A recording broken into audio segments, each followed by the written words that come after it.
வணக்கம், welcome to orange candy kitchen. நம்ம இன்றைக்கி பார்க்க போகிற ரெசிபி வந்து ஒரு சூப்பராகவும் ஈஸியாகவும் குயிக்காக செய்யக்கூடிய ஒரு டிஃபன் ரெசிபி. நம்ம பொரியை வச்சு சூப்பரான ஒரு டேஸ்டியான ஒரு பொரி உப்புமா பண்ண போகிறோம்.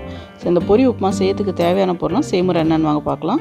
இதுக்கு வந்து நான் ஒரு 3 கப் அளவுக்கு வந்து பொரி வந்து ஒரு மிக்சிங் பவுலில் எடுத்திருக்கேன். ஸோ இந்த 3 கப் பொரியில் வந்து நான் 2 கப் அளவுக்கு வந்து தண்ணி சேர்த்துக்கிறேன். தண்ணி சேர்த்துட்டு நம்ம பொரியை வந்து தண்ணியில் போட்டு நல்லா வந்து அலசி எடுத்துக்கணும். ஊற விடாதீங்க, ஜஸ்ட்டு தண்ணி சேர்த்துட்டோன்னே நல்லா அலசிட்டு தண்ணியெலாம் இருத்துட்டு நல்லா புழிஞ்சி பொரியை மட்டும் இந்த மாதிரி எடுத்துக்கோங்க. ஸோ டக்குன்னு போட்டு பொரியை நல்லா அலசிட்டு எடுத்துகிட்டு ஒரு பாத்திரத்தில் ட்ரான்ஸ்ஃபர் பண்ணி எடுத்து வச்சுக்கோங்க. அடுத்ததாக வந்து ஒரு கடாயில் வந்து 2 ஸ்பூன் அளவுக்கு வந்து எண்ணெய் சேர்த்துக்குங்க. எண்ணெய் வந்து நல்லா சூடாக இருந்தோம், அதில் வந்து 1/2 டீஸ்பூன் அளவுக்கு வந்து கடுகு சேர்த்துக்குங்க. கூட வந்து 1/2 டீஸ்பூன் அளவுக்கு வந்து சீரகம் சேர்த்துக்குங்க. கடுகும் சீரகமும் நல்லா பொரியட்டும். கடுகு சீரகமும் நல்லா பொரிஞ்சதுக்கப்புறம் நம்ம இதில் வந்து ஒரு 4 டேபிள் ஸ்பூன் அளவுக்கு வந்து வேர்க்கடலை சேர்த்துக்கலாம். வேர்க்கடலையை வந்து நல்லா எண்ணெயில் வந்து வறுத்துக்கலாம் நம்ம. ஸோ நல்லா கிறிஸ்பாகிற வரைக்கும் நல்லா வந்து வேர்க்கடலையை வறுத்துக்குங்க. இது கூட வந்து 1/4 டீஸ்பூன் அளவுக்கு வந்து பெருங்காயத்தூள் சேர்த்துக்குங்க. அதுவும் சேர்த்துட்டு நல்லா வந்து கலந்து விடுங்க. இது கூட வந்து காரத்துக்கு வந்து 2 பச்சை மிளகாய் வந்து பொடியை நறுக்கி சேர்த்துக்கலாம். அடுத்ததாக வந்து ஒரு வெங்காயம் வந்து பொடியை நறுக்கி இது கூட சேர்த்துக்கலாம். வெங்காயம் வந்து நல்லா பிங்க் ஆகிற வரைக்கும் வதக்கிக்கலாம் நம்ம. வெங்காயம் வதங்குற டைம்லேயே வந்து இது கூட வந்து 2 கொத்து அளவுக்கு வந்து ஃப்ரெஷ் கருவேப்பிலை வந்து நம்ம சேர்த்துக்கலாம். அதுவும் சேர்த்து வெங்காயத்தோடு நல்லா வந்து வதக்கிக்கலாம். இப்போ பாருங்கள், வெங்காயம் நல்லா வதங்கி பிங்க் ஆகிடுச்சு. இந்த ஸ்டேஜில் வந்து நம்ம இதுக்கு தேவையான அளவுக்கு உப்பு சேர்த்துக்கலாம். அப்புறம் இது கூட வந்து 1/4 டீஸ்பூன் அளவுக்கு வந்து மஞ்சள் தூள் சேர்த்துக்கலாம்.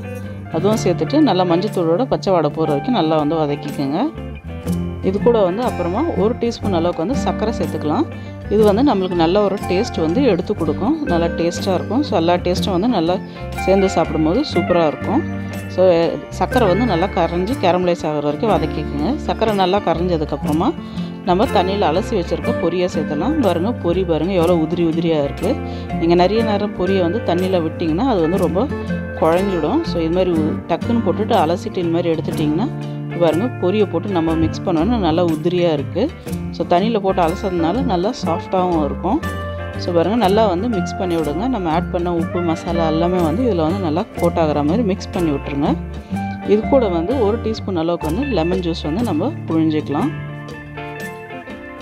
அப்புறமா இது கூட வந்து 1 ஸ்பூன் அளவுக்கு வந்து ஃப்ரெஷ் கொத்தமல்லி வந்து பொடியாக நறுக்கி சேர்த்துக்கலாம். சேர்த்துட்டு நல்லா வந்து மிக்ஸ் பண்ணி விடுங்க. ஸோ எல்லா டேஸ்ட்டுமே இதில் இருக்கிறதுனால சூப்பராக இருக்கும், டேஸ்ட்டு அருமையாக. ஸோ எல்லா சின்னவங்க குழந்தைங்கலேருந்து பெரியவங்க வரைக்கும் நல்லா விரும்பி சாப்பிடுவாங்க. இப்போ பாருங்கள், சூப்பரான டேஸ்டியான பொரி உப்புமா வந்து ரெடி ஆகிடுச்சு. நல்லா சுட சாப்பிட்டா டேஸ்ட் வந்து நல்லா சூப்பராக இருக்கும். ரொம்ப ஈஸியாகவும் குயிக்காக செய்யக்கூடிய ரெசிபி. எல்லாருமே வந்து நல்லா விரும்பி சாப்பிடுவாங்க. ரொம்பவே ஹெல்த்தியானது, அப்புறம் ரொம்ப ஈஸியாக, அப்புறம் ரொம்பவே டேஸ்டியான ரெசிபி இது. கண்டிப்பாக இந்த ரெசிபி ட்ரை பண்ணி பாருங்கள், உங்களுக்கும் பிடிக்கும்னு நினைக்கிறேன். ட்ரை பண்ணி பார்த்துட்டு எப்படி இருந்துச்சுன்னு வந்து கமெண்ட் செக்ஷனில் சொல்லுங்கள். அப்புறம் இந்த வீடியோ உங்களுக்கு பிடிச்சிருந்தால் லைக் பண்ணுங்கள், ஷேர் பண்ணுங்கள். அப்புறம் மறக்காமல் எங்கள் சேனலில் ஆரஞ்ச் கேண்டி கிச்சனுக்கு சப்ஸ்கிரைப் பண்ணுங்கள். கூட வந்து பெல் ஐக்கன் சிம்பிளை ப்ரெஸ் பண்ண மறக்காதீங்க.